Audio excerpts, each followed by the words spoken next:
Well, pleased with I think how we came out in the first half, and it wasn't perfect by any means. It never is. This is a team that we played in Portland that 2 weeks back right here took Davis to the final play right out in front of us here. Last week won a game, so I thought our guys brought the right intensity.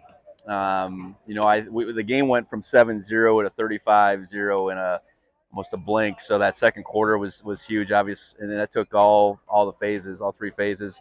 Getting that score and the 2-minute drill before the half. Again, I know we talked about it last week. Just that a middle eight being able to get 14 right before the half was huge. And second half, I thought we continue to grow as a team. I know they got a couple scores at the end. Our twos, and it was wholesale change on offense after the first drive. I think moved the ball well. We didn't punt all day, as far as I know, and progress. And now we hit into the bye week, and a real opportunity for us to catch our breath, get some guys back, and keep moving forward as a team. So pleased with the performance today, and I thought our guys really showed up ready to go. Anything you can say about Bryce and Adam? Yeah, both injuries that were sustained in last week's game. I think ones that we thought we maybe could work through over the course of the week. Obviously, Adam made the trip. Bryce didn't, so we made the decision to hold Adam out. Bryce will be ready next go around, but the opportunity for Neil to step up, opportunity for Jared and Colson, I suppose, to get a little more run on the offensive side. And then, Neil seemed like he played pretty well, had a sack early on. What do you think? Yeah, I think Neil has continued to grow through the course of the season. He's just a guy that has a lot of talent, has never had this kind of consistent run in any part of time in his career. So he's got this wealth of experience of being in the program, being in the defense, and a lot of ability. So to see him continue to grow, and obviously with Danny going out, we need him to emerge one way or the other. And I imagine today was a big step for him. Mindset's been to go 1-0 every week through 8 weeks, best start in program history. How proud are you of the focus level of this group? Well, extremely proud. You come off the high of last week, and that game you have everything emotionally to play for, whether it's the crowd losing the year before, their ranking, all that stuff, being on national TV. This game didn't have any of that. But it again shows that that doesn't matter. It's got to be about our ability to keep getting better and showing up and performing each week, and identifying that team was a serious threat. And again, I reiterate, 2 weeks ago, whatever Davis is ranked right now, Davis should have lost that game, and they found a way, Portland State, to win at Idaho State last week. So. I appreciate our guys respecting our opponents and what they can do, and then ultimately making it about what can we do to keep ourselves getting better, because that is the mark of the team that we want to be, as a team that each month as it goes along continues to get better. We're going to be in November pretty dang quick here, and we need to be a better team than we were back in July when we got started, and I think we're on track for that. What do you attribute the holding Dante Sasha rate of 69 yards after 400 and some last week?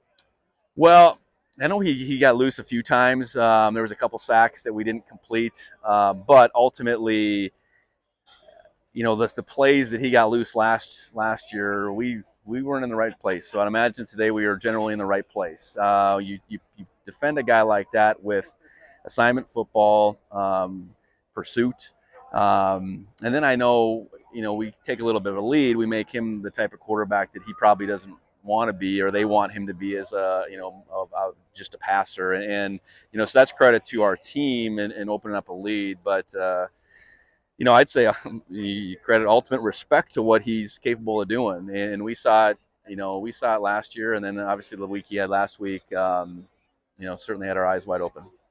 Rohan and Taco did it a few times this season, but their explosiveness and yards after the catch, doing it again today, would you see from them? Yeah, I think Taco each week, one way or the other, whether it's offense, punt return, continues to make plays. And, I think it just goes to show we can get the ball in his hands, good things are going to happen. I think the same thing goes for Rohan. I think it's he's a unique weapon at the tight end position for us. He has second level playmaking ability that I don't think we've seen in our program. We're very fortunate to have him, and he's meshed into this program so well. And he continues to get better and better. I think that's the neat thing about what we have in a guy like him is an extremely talented young man that's hungry and has fit in really well, and we just need to keep finding ways to get those two involved. And then Scott Trick kind of shouldering the load, especially with Adam out today. I guess what you thought about him. Yeah, I think another plus day for Scott Ray. He only had the first half action, but I think continues to see things the right way, and he's a load on the other end. I know he's disappointed he got hawked a time or two, but he's my guess is there were pretty considerable holes that he's hitting too. So it's not just all Scott Ray, but he's not. There's not a lot of wasted motion there, and I think that continues to show up. And then Miles, just homecoming for him, getting a pick today. I guess what you thought of it. Yeah, Miles' emergence as a starter, a guy that we need to count on. I know we talked about during the course of the week. He's there now, and for him to come back, I know he played a bunch of games on this field as a high school player. I'm sure very meaningful for him, and he's a guy that. Like a lot of our guys, they just do whatever we've asked. He's moved positions, he's played special teams, he's continued to work, and here he is as a senior. I think reaping the benefits of that, and it was great for him to have that kind of day here in his hometown.